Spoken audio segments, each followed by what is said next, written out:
Hi everyone and welcome back to my channel. My name is Maor and this video is going to be about how to forgive an unforgivable act. Now, we're going to talk about forgiveness, we're going to talk about acceptance, we're going to talk about the soul's journey. I cannot be who you are. And I can already tell you that if you're watching this video and you're trying to hold on to something, this is one of the struggles that you're going to have in life. Because the ego wants to define himself. And again, we'll take just like one memory that you have of someone that did something bad for you, broke your heart, screwed you over in business, stole all your money, did something really, really bad for you.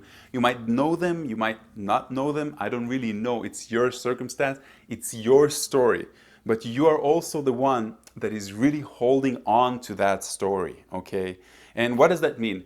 Who does it serve? Does it serve you to hold on to something that you haven't gone through a process of forgiveness with? No, it does not. It serves the other person and it serves to hold you down. It's serving your ego because you have recollected it so many times that you've created a trauma out of it. It's a story that you tell other people in order to get more attention and more love. It's a definition that you gave yourself of who you are. Actually just a part of your past. And in order to move forward, you're holding on to the string that is connecting your heart to the heart of that person that has done something bad for you. And this is not a process of forgiveness. Now, forgiveness is not for the other person. It's a common illusion, or it's a mistake. Forgiveness is so we will be free. I want you to imagine, just close your eyes and imagine that you have forgiven, in an alternate reality, you have forgiven that person and everybody else for everything they might have done to you in your entire life. And in that alternate reality, I get these goosebumps. It's amazing sensation. In that other reality, you are free. How does that person, the other self, your parallel self, feel that you have forgiven everything for everyone? And everything that is going to happen to you, sort of like the Jesus way, is already been forgiven. It's gone. It's finished. You're not holding on to it. Feel your body. Feel that smoothness that you suddenly feel, of liberation. And now understand, this is not something big. You're not forgiving something that is huge. You're forgiving the small things. Those little arguments that you had with your sister or with your brother or with your parents, that person that broke your heart, that bad thing that happened to you, that person that cut you in line and misbehaved, according to your definition of what reality should be and what is good and what is bad and stuff like that. All these things you are holding on to. Now, this is just one example. And let me tell you something in another way for you to perceive this, okay? And I'm going to make this story very, very short. It's actually quite a long story. It's a story about two souls. They were brothers and sisters. They were they were best friends, okay? If you can imagine that there's separateness in the place where souls come from, then they had their own group, okay? And these two best friends are going to incarnate into planet Earth. And one of them says to the other, something, I've experienced so much, but I haven't experienced true sadness and depression. And I haven't been abused. And I haven't been, there's so much that I want to experience for the negative and the bad, and for the negative and the positive. Everything is kind of like one in true unity. And then the one soul says to the other, can you help me achieve that in our next incarnation?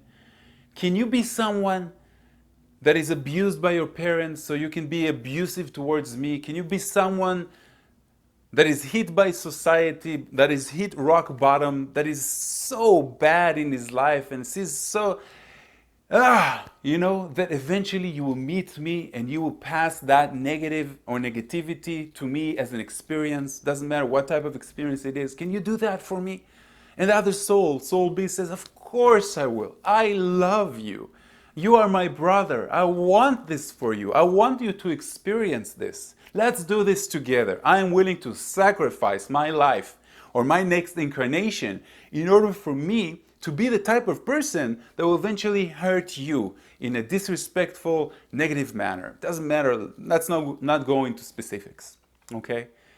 Imagine it in that way. Imagine Hitler is abusing humanity in order to cause a chain reaction that will make humanity eventually wake up. So imagine Hitler not as a bad soul, Imagine him as someone that has come to awaken humanity. You see, there's darkness in every one of us. And darkness is a part of reality, you know? Like the yin and the yang. Inside the light, there's darkness. Inside the darkness, there is light. One cannot exist without the other. They are in contrast, right? You cannot be tall unless other people are short. You cannot be beautiful unless we understand what ugliness is. You cannot be cold if you don't know what hot is, you know? It's the same thing, the light and the darkness. I can't specify it enough. So when you think that you can't forgive someone for something that you define as unforgivable, remember these two things that I've just taught you. Remember the soul, and remember what forgiveness does to you. It liberates you. You are holding on to something, you know, instead of letting it go.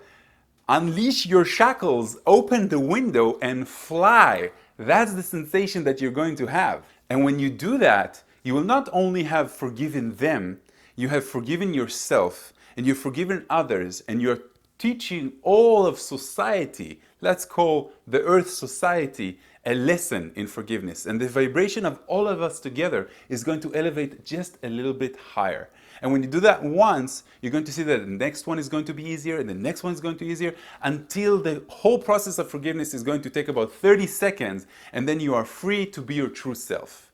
You won't be sad about it. You won't think about it too much. You won't hold on to the story, and your ego will be liberated, and you will become more of your true natural self, which is the reason that you came here from the first place. To vibrate your light, to illuminate society, to be who you truly are. Truly, truly are.